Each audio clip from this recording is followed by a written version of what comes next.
जय हिंद, नमस्कार। मैं प्रखर श्रीवास्तव स्वागत करता हूं आप सभी का आपके अपने चैनल गुरु घंटाल में।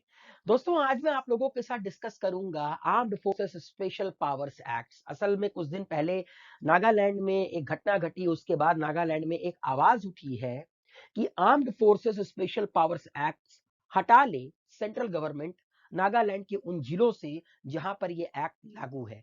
सवाल ये है कि ये एक्ट काम कैसे करता है, ये एक्ट किस तरह की स्पेशल पावर्स देता है आर्म्ड फोर्सेस को, इन सब के ऊपर बात करेंगे। आइए शुरू करते हैं। सवाल यह है कि ये एक्ट है क्या। It confers certain special powers, याद रखिएगा दोस्तों, certain special powers on member of the armed forces. अब सवाल यह है कि आर्म्ड फोर्सेस में कौन कौन?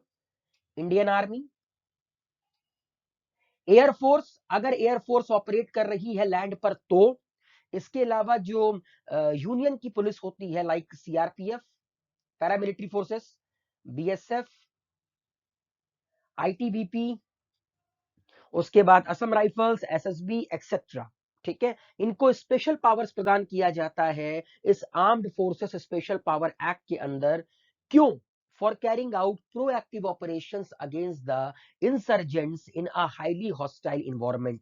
अगर ग्राउंड के हालात ऐसे हो जाएं कि पुलिस से सिविल एडमिनिस्ट्रेशन कंट्रोल ना हो पा रहा हो, राज्य सरकार की सारी मशीनरी फेल हो जाए, सेंट्रल सरकार की गवर्नमेंट की सारी मशीनरी फेल हो जाए, तब जाकर स्पेशल पावर्स दिए जाते हैं इन फोर्सेस के मेंबर्स को, ताकि जो हाईली हॉस्टाइल इन्वायरमेंट है, जो हालात बिगड़ गए हैं, जो सिविल एडमिनिस्ट्रेशन बिगड़ गई है, उसको कंट्रोल किया जा सके।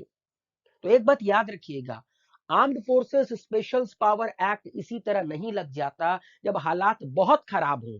अगर कहीं पर armed forces special powers act लगे हैं तो यकीन मानिए वहां के हालात को पुलिस कंट्रोल नहीं कर सकती। इसीलिए सेना को स्पेशल पावर यहां पर दिया गया है। अदरवाइज पूरे हिंदुस्तान में सेना को पावर क्यों नहीं दिया गया? उत्तर प्रदेश में क्यों नहीं दिया गया? बिहार में क्यों नहीं दिया गया? क्योंकि जहां पर पुलिस सिविल एडमिनिस्ट्रेशन कंट्रोल कर सकती है, बिकॉज हमारे देश की, हमारे राज्यों की जो पुलिस है वो कैपेबल है। मगर कभी कभी ऐसा होता है कि हालात बिगड़ जाते हैं, जैसे कश्मीर में एक वक्त में था, पंजाब में एक वक्त में था, आज नागालैंड में एक वक्त में है। ठीक है, तो तब आर्म्ड फोर्सेस को ये अधिकार दिया जाता है कि वो स्पेशल पावर का इस्तेमाल कर कर ये जो एक्स्ट्राऑर्डिनरी सिचुएशन क्रिएट हो गई है उसको कंट्रोल किया जा सके। क्योंकि भैया देखो, एक सिंपल सी बात है, अगर सिविल एडमिनिस्ट्रेशन फेल हो गया, पुलिस कंट्रोल नहीं कर पा रही है, तो इसका मतलब है स्पेशल पावर तो देने पड़ेंगे, तभी जाकर वो हालात कंट्रोल में होगा। Armed forces special power act is invoked when a case of militancy or insurgency takes place and the territorial integrity of India is at risk. Armed forces special powers act तब लगाया जाता है जब militancy बहुत ज्यादा बढ़ जाए या इंसर्जेंसी, घुसपैठ बहुत ज्यादा बढ़ जाए और हिंदुस्तान की जो संप्रभुता है, जो टेरिटोरियल इंटीग्रिटी है, उसको खतरा हो। तो भैया इससे तो आर्म्ड फोर्सेस ही निपट सकती है। Security forces can arrest a person without warrant.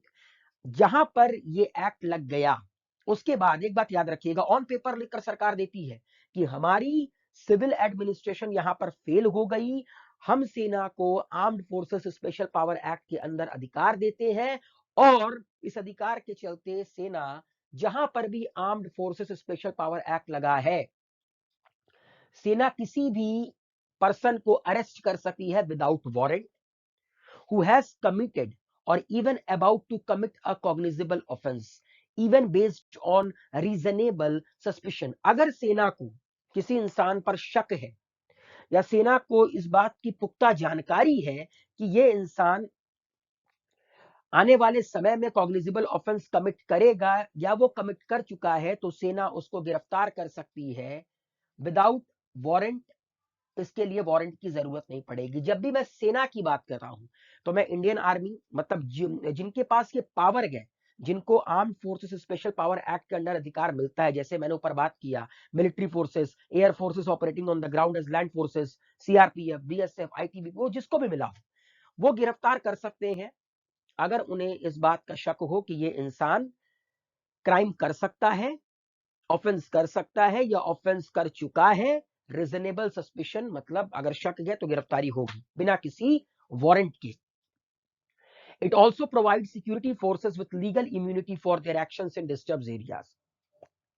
देखिए असल में क्या होता है कि मान लीजिए कि अब स्पेशल पावर सेना को दी गई है, तो जब स्पेशल पावर किसी को दी जाती है तो हालात बहुत खराब होते हैं, और खराब हालातों से निपटने के लिए कभी कभी गोली चलानी पड़ती है, कभी कभार सेना को कड़े कदम उठाने पड़ते हैं। उन केसेस पर सेना के सामने कोई नेशनल ह्यूमन राइट कमीशन वाले ना आ जाएं, या कुछ ऐसे लोग ना आ जाएं जो सेना के काम में गतिरोध पैदा करें। इसलिए सेना को यहाँ पर लीगल इम्यूनिटी प्रोवाइड की जाती है। लीगल इम्यूनिटी मतलब कि अगर मान लीजिए कि सेना ने किसी को गोली मार दी शक के आधार पर, या मान लीजिए कि वो इंसान सेना की बात मानने से इनकार कर देता है कि नहीं, मैं सेना ने कहा कि यहाँ पर arm force special power act लगे पड़े हैं, आप इस चीज को मत कीजिए, मगर फिर भी अगर वो इंसान करता है और मान लीजिए कि वो सेना पर ही गोली चला देता है, ठीक है, और सेना बदले में तो रिप्लाई करेगी ही करेगी। उन केसेस में सेना के ऊपर किसी तरह का केस ना चले। सेना कोई भी एक्टिविटी अगर यहाँ पर करती है अपने दायरे में रहकर, इस एक्ट के अंदर रहकर, तो उसके ऊपर किसी भी तरह का लीगल केस ना चलाया जाए। इसके तहत इनको लीगल इम्यूनिटी प्रोवाइड किया जाता है। क्योंकि अगर लीगल इम्यूनिटी नहीं तो फिर सेना भी बहुत बंद कर काम करेगी, मतलब उन्हें फ्री हैंड छोड़ दिया जाता है कि आपको जो करना है आप कीजिए, इस एक्ट के अंदर आपको जो करना है, जो इस एक्ट के अंदर लिखा हुआ है उसके तहत आपको जो करना है आप कीजिए। प्रोविजंस क्या क्या है, अब देखिए थोड़ा सा armed forces special power act के प्रोविजंस के बारे में बात करते हैं। Under section 3 the central government or the governor of the state or administrator of the union territory can declare the whole part of the state or union territory as a disturbed area। अब सवाल ये उठता है कि किसी भी राज्य या किसी भी राज्य के पार्ट को, या मान लीजिए यूनियन टेरिटरी या उसके किसी पार्ट को, कौन डिस्टर्ब एरिया डिक्लेयर करेगा। पहला, सेंट्रल गवर्नमेंट के पास ये अधिकार होता है, स्टेट के गवर्नर के पास ये अधिकार होता है, यूनियन टेरिटरी के एडमिनिस्ट्रेटर के पास ये अधिकार होता है कि वो चाहे, अगर उसको लगता है कि उसके राज्य में या उसके केंद्र शासित प्रदेश में किसी पर्टिकुलर एरिया में डिस्टरबेंस ज्यादा है, इंसर्जेंसी ज्यादा है, मिलिटेंसी ज्यादा है, तो वो उसको डिस्टर्ब एरिया डिक्लेयर कर सकता है। An area can be disturb due to differences or dispute between members of different religious, racial, language और regional groups और caste और communities। एक बात याद रखिएगा, एरिया मैंने आपको बताया कि यहाँ पे मिलिटेंसी ज्यादा हो, इंसर्जेंसी ज्यादा हो। इसके अलावा एक एरिया डिस्टर्ब तब भी कहलाएगा जब वहां पर मान लीजिए कि दो रिलीजन के लोगों के बीच दूरियां बहुत ज्यादा बढ़ जाए, दंगे फसाद हो रहे हों, या मान लीजिए कि कंट्रोल में चीजें आई ना रही हों, ठीक है, या मान लीजिए लैंग्वेज को लेकर आपस में भिड़ंत हो गई हो, कास्ट को लेकर, कम्युनिटीज को लेकर। देखिए बहस होती है, लेकिन बहस कब बवाल में बदल जाए और उस बवाल को जब पुलिस कंट्रोल ना कर पाए तो वो डिस्टर्ब की कैटेगरी में आता है। Section 4 gives the army powers to search premises and make arrest without warrant. अभी मैंने बात किया कि आर्मी, सेना बिना किसी वारंट के अरेस्ट कर सकती है सेक्शन 4 के अंडर, और किसी के भी प्रेमाइसेस को सर्च कर सकती है अगर सस्पिशन हुआ तो, अगर शक हुआ तो सेक्शन 4 के अंडर आर्मी को ये पावर मिलती है। तो ये जो सर्च होता है, ये जो विदाउट वारंट लोगों की गिरफ्तारियां होती हैं, ये इसी तरह नहीं होती हैं, ये सेक्शन 4 के अंडर आर्मी करती है। To use force even to the extent of causing death, destroy arms, ammunition dumps, fortification, shelters, hide out, and to stop search and seize any vehicle. इसके अंतर्गत आर्मी किसी भी व्हीकल को रोक सकती है, सर्च कर सकती है, सीज कर सकती है, एमिनिशन डंप को उड़ा सकती है, डिस्ट्रॉय कर सकती है। अगर मान लीजिए कि इंसर्जेंसी है, मिलिटेंसी है, उनके पास हथियार है, तो उनको गोली मार सकती है, उनके आर्म्स को डिस्ट्रॉय कर सकती है, एमिनिशन डंप को उड़ा सकती है, अगर उन्होंने कोई फोर्टिफिकेशन बना रखा है, कहीं पर छुपे हुए हैं, तो आर्मी इस एक्ट के अंडर अपनी कार्रवाई के तहत कुछ भी करेगी।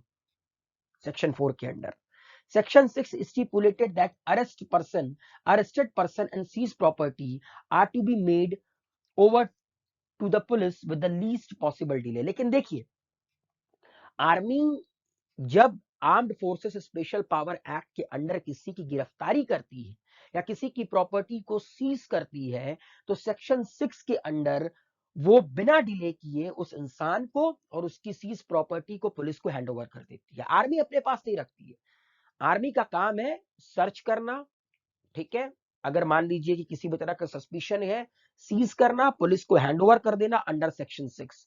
सेक्शन 3 के अंडर वो सर्च करेगी, सेक्शन 4 के अंडर वो सर्च करेगी, विदाउट वारंट अरेस्ट करेगी और पुलिस को लाकर हैंडओवर कर देगी अंडर सेक्शन 6 है। अगर कोई भाई आतंकवादी है, मिलिटेंट है, तो फिर तो भैया आर्मी कुछ भी कर सकती है उसको न्यूट्रलाइज करने के लिए। Section 7 offers protection of person acting in good faith in their official capacity. Section 7 ये कहता है कि अगर मान लीजिए कि ऐसा नहीं है कि कहीं पर armed forces special power act लगी तो आर्मी सिर्फ गोली ही मारेगी, नहीं। अगर कोई अपनी गुड फेथ में है तो फिर आर्मी उस इंसान की प्रोटेक्शन भी करती है। जैसे हमारे देश में क्या होता है, हमारे देश में मेन स्ट्रीम में आने का इंसान को मौका मिलता है। ऐसा नहीं है कि अगर आपने बंदूक उठा लिया तो फिर आपको तुरंत गोली मार दी जाएगी, नहीं। आपको मेन स्ट्रीम में आने का मौका मिलता है। हाँ, अगर आपने उस मौके को गवा दिया फिर आपका द चैप्टर क्लोज, ठीक है।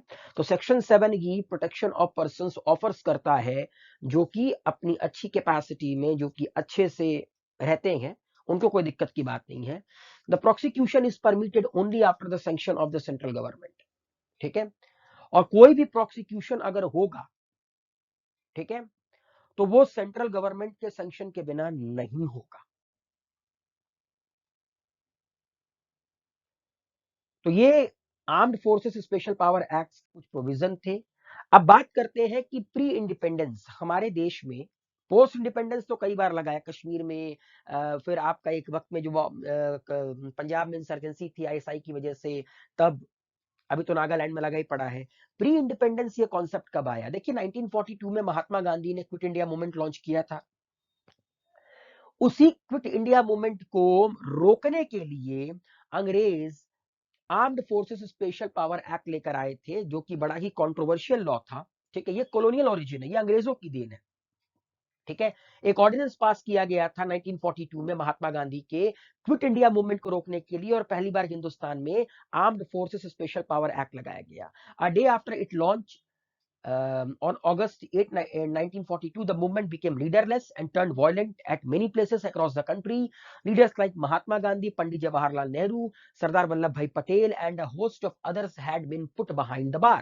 देखिए, आपको पता है कि अंग्रेजों को यह पता लग गया था कि quit India movement Mahatma Gandhi करने वाले हैं, इसीलिए क्विट इंडिया मूवमेंट के पहले ही बड़े बड़े नेताओं को उठाकर जेल में डाल दिया गया। क्विट इंडिया मूवमेंट वायलेंट हो गया, ठीक है। अंग्रेजों ने इसी को कुचलने के लिए इस एक्ट को लेकर आए थे।